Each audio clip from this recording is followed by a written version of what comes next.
Hello students, very good morning all of you. कैसे हैं आप सभी? अब मुझे उम्मीद है सभी लोग प्रीवियस वीडियो देख चुके हैं और ये important session regular day by day आप लोग देख रहे हैं। आइए आज हम नेक्स्ट चैप्टर शुरू करते हैं। चैप्टर फिफ्थ है। चैप्टर फिफ्थ क्या है? आधुनिक विश्व में चरवाहे। इसके बारे में कंप्लीट एनालिसिस करते हैं। अभी तक जो बच्चे चैनल को सब्सक्राइब नहीं किए हैं, चैनल को सब्सक्राइब कर दें और अपने दोस्तों के साथ शेयर कर दें व्हाट्सएप, मैसेंजर, फेसबुक आदि पेजेस, ताकि और सारे बच्चे ज्वाइन कर सकें और नॉलेज ले सकें। जो बच्चे नए ज्वाइन कर रहे हैं उनको करना क्या है? यूट्यूब पर सर्च बटन पर जाना है, study with Manoj Sahu type करना है और चैनल को सब्सक्राइब करना है। होम पेज पर आपको सभी वीडियोस मिल जाएंगे और उसके बाद प्लेलिस्ट पे आप क्लिक करेंगे तो क्या होगा कि चैप्टर क्लास वाइज सभी वीडियोस आपको मिल जाएंगे।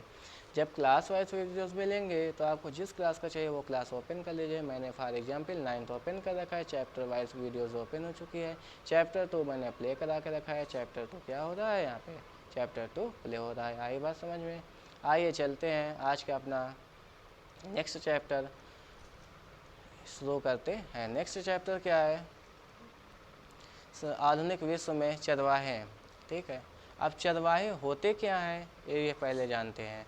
चरवाहों का जीवन कह रहा है कि जो लोग जंगलों में पशु चराते हैं, भेड़ बकरियां पालते हैं, उनको क्या कहेंगे? चरवाहे करेंगे। घुमंतु क्या होंगे? जो घूम घूम कर चराते हैं। जैसे कि आज यहाँ के जंगल में तो कल कहीं के और के जंगल में, तो ये लोग क्या होंगे? घुमंतु चरवाहे होंगे। अब यहाँ पे समझिए, घुमंतु चरवाहे क्या है? घुमंते ऐसे लोगों को कहा जाता है जो किसी एक स्थान पर अस्थायी रूप से नहीं रहते। ये आजीविका की तलाश में एक स्थान से दूसरे स्थान पर घूमते रहते हैं।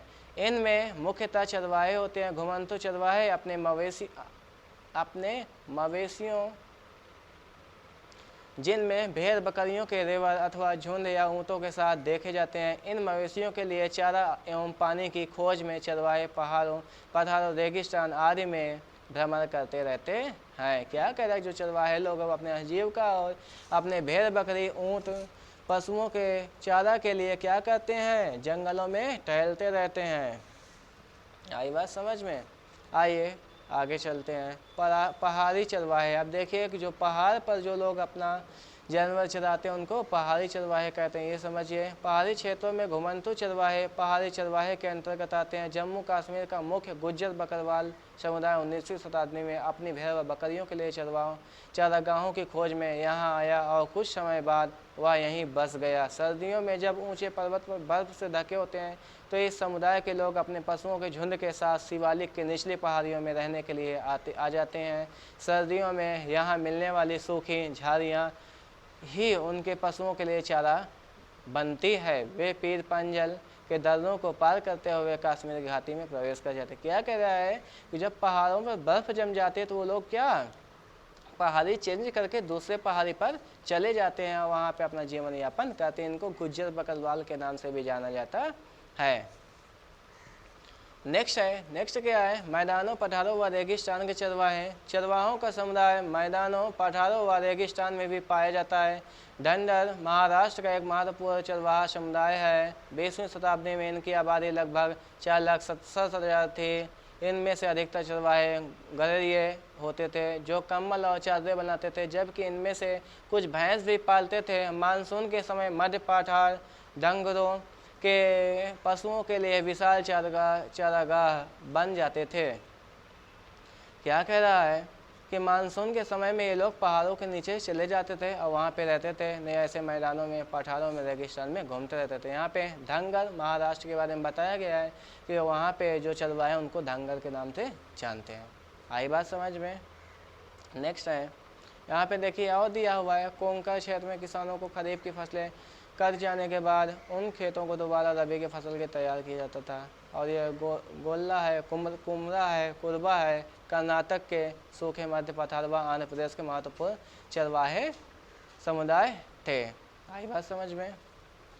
नेक्स्ट है औपनिवेशिक काल में चरवाहे। अब देखिए कि अभी क्या था कि अंग्रेज़ों के आने से पहले चरवाहों का क्या हाल था, अब अंग्रेज़ों के आने के बाद देखिए चरवाहों का क्या हाल हुआ। औपनिवेशिक शासन का मतलब क्या हुआ कि जब एक देश दूसरे देश पर अपना सामाजिक और सांस्कृतिक प्रभाव बना लेता है तो इसे औपनिवेशिक काल कहते हैं। जैसे कि ब्रिटिशर्स आए हमारे इंडिया, अंग्रेज आए और वो यहाँ पे अपना प्रभाव जमा लिए, तो ये क्या है, इंग्लैंड के लिए उपनिवेश हुए और जो ये हमारे भारत में औपनिवेशिक शासन स्थापित कर लिए हैं। तो अंग्रेजों के आने के बाद क्या हो रहा है ये समझिए। औपनिवेशिक शासन के कानून तथा चरवाहे। औपनिवेशिक सरकार ने चरवाहों के लिए अलग अलग प्रकार के कानून बनाए। चरवाहों की चारागाह भूमि सिमटने लगी, इनमें उच्च लगान वसूल किए जाने लगा और खेती में इनका हिस्सा घटने लगा। साथ ही इनके व्यापार और शिल्प कला पर बुरा प्रभाव पड़ा। क्या कह रहा है कि जब अंग्रेज लोग आए तो इनसे ज़मीन छीनने लगे। कहा कि अब आप एक जगह पे चराइए, सब जगह आपको घूमना नहीं है। और जंगल वन अधिनियम भी बना दिया। इसके प्रीवियस चैप्टर में मैंने वन अधिनियम और वन नियम के बारे में पढ़ाया हुआ है। जो बच्चे नहीं देखें वो प्रीवियस वीडियो ज़रूर देखिएगा, आपको पूरा समझ में आ जाएगा। और चैनल को शेयर कर दीजिए, सब्सक्राइब कर दीजिए, जिससे कि और बच्चे ज्वाइन कर सकें। नेक्स्ट है अपराधी जनजाति अधिनियम और चरवाह कर। अब ये देखिए यहाँ पे टैक्स भी अंग्रेजों ने लगा दिया। अपराधी जनजाति अधिनियम और चरवाह कर। ब्रिटिश अधिकारी सामंता घुमंतू समुदाय के लोगों को संदेह की निगाह से देखते थे।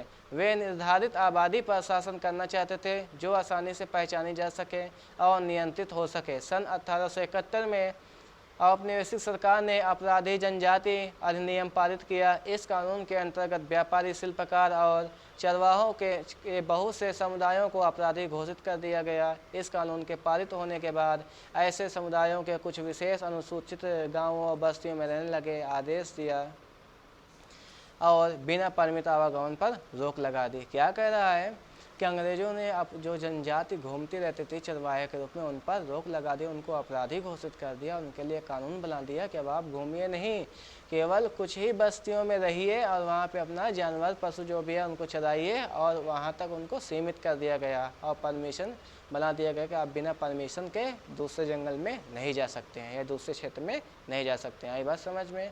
नेक्स्ट है अफ्रीका, चरवाहों का जीवन। अब देखिए अफ्रीका में क्या हो रहा है। अभी तो ये इंडिया का हाल दिखा रहा था, अब अफ्रीका का देखिए कि भारत के साथ साथ अफ्रीका का भी अध्ययन करते हैं। अफ्रीका एक ऐसा देश है जहां विश्व के चरवाहों की लगभग आधे से अधिक जनसंख्या निवास करती है। अब बताइए कि वहाँ पे आधे से ज़्यादा चरवाहे अफ्रीका में रहते हैं।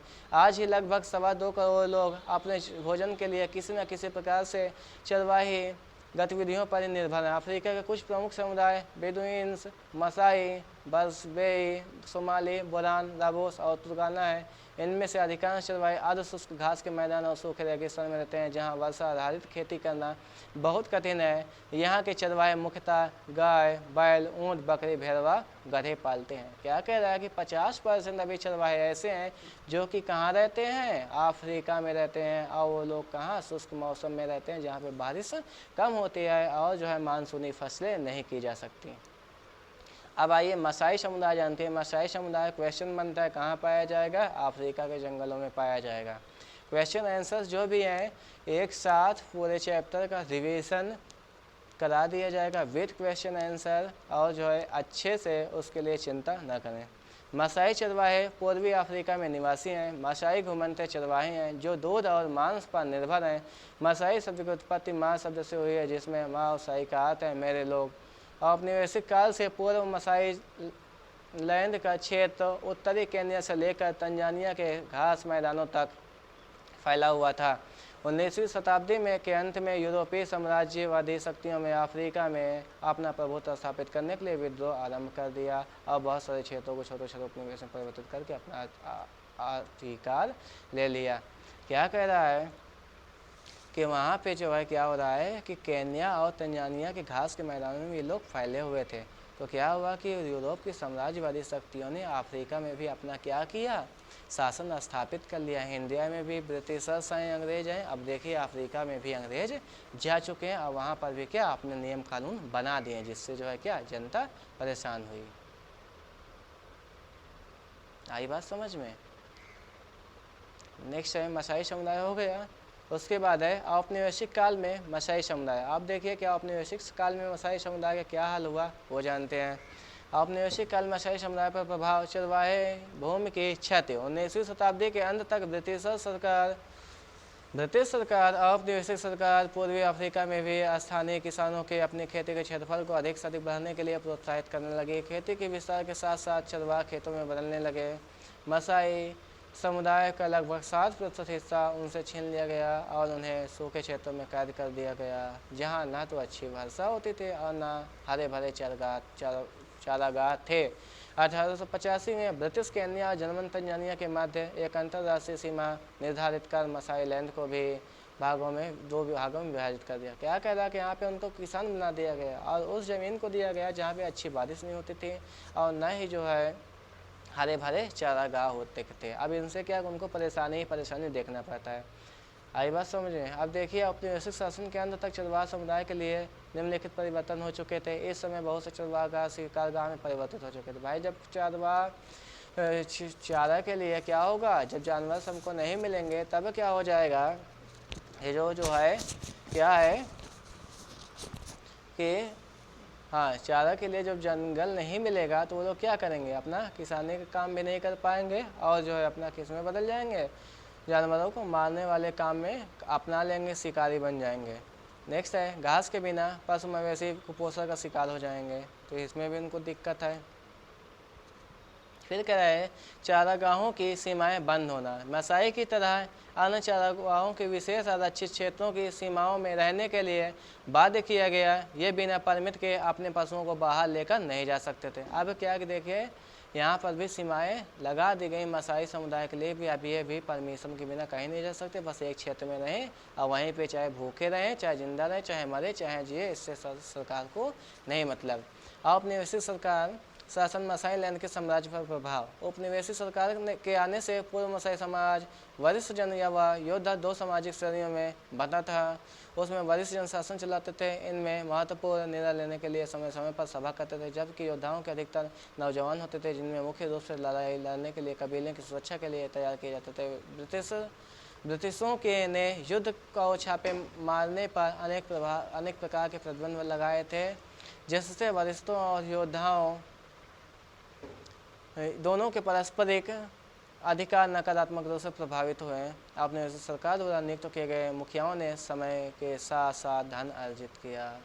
क्या कह रहा है कि मसाई लैंड के समाज पर भी प्रभाव पड़ा। जो वो अपना सुरक्षा करते थे, अपना शासन प्रणाली चलाते थे, वो भी इनसे क्या हुई, प्रभावित हुई। नेक्स्ट है मसाई योद्धा बनने से संबंधित प्रथा। नौजवान मसाइयों को योद्धा बनने हेतु अनेक प्रयास करने पड़ते थे। हालांकि अब यह प्रथा पहले की तरह प्रचलन में नहीं है। इसके लिए युवकों को लगभग 4 माह तक अपने कबीलों के क्षेत्रों में का दौरा करना पड़ता था। इस यात्रा के अंत में छापामारों की तरह दौड़कर अपने कबीलों में घुसते हैं। इस समारोह के अवसर पर युवक ढीले कपड़े पहनते थे और पूरे दिन नाचते थे। इस प्रकार से यहाँ पे कैसे जाना है ये बता रहा है, कोई विशेष नहीं है। निष्कर्ष क्या परिणाम हुआ ये जानते हैं, इसके बाद ये चैप्टर आपका कंप्लीट हो जाएगा। विश्व के कई क्षेत्रों में अलग अलग चरवाहों के समुदाय पर अलग अलग प्रभाव पड़े। एक नए प्रभाव के कानूनों एवं सीमाओं के ने आवागमन के तरीकों को प्रभावित किया। परिणामस्वरूप अपने वार्षिक आवागमन पर मार्ग परिवर्तित कर लिया, पशुओं की संख्या भी कम कर दी और नए क्षेत्रों में प्रवेश के लिए अनेक प्रयत्न किए। ये अपने अधिकारों के क्षेत्रों को भी परिवर्तित किया। यही बात समझ में। क्या कह रहा है कि जब इन पर प्रतिकूल प्रभाव पड़ने लगा तो ये जानवर भी कम कर दिए और आने जाने के लिए दूसरा रास्ता भी जल मार्ग है ये अपना लिए हैं। आई बात समझ में। तो इस प्रकार से आज अपना ये इम्पॉर्टेंट टॉपिक आधुनिक विश्व में चरवाहे के बारे में अध्ययन डिटेल से कर चुके हैं। अब ये आपका इतिहास पोर्शन कंप्लीट हो रहा है। मैंने जो है इंडियन कॉन्स्टिट्यूशन पे अलग से वीडियो बना रखा है। जो बच्चे वीडियोस नहीं देखे हैं अभी तक वो बच्चे वीडियोस देख लेंगे, क्योंकि नेक्स्ट टॉपिक आपका नेक्स्ट पोर्शन चलेगा अपना पॉलिटी का। और जो पॉलिटी का चलेगा तो पॉलिटी पढ़ने से पहले भारतीय संविधान की बेसिक चीज़ें पता होनी चाहिए। ठीक है, आज तक के लिए बस इतना ही। Thank you, bye bye. जो बच्चे चैनल को सब्सक्राइब नहीं किए सब्सक्राइब कर लें, अपने दोस्तों के साथ शेयर कर दें जिससे कि और सारे बच्चे ज्वाइन कर सकें। Thank you, bye bye.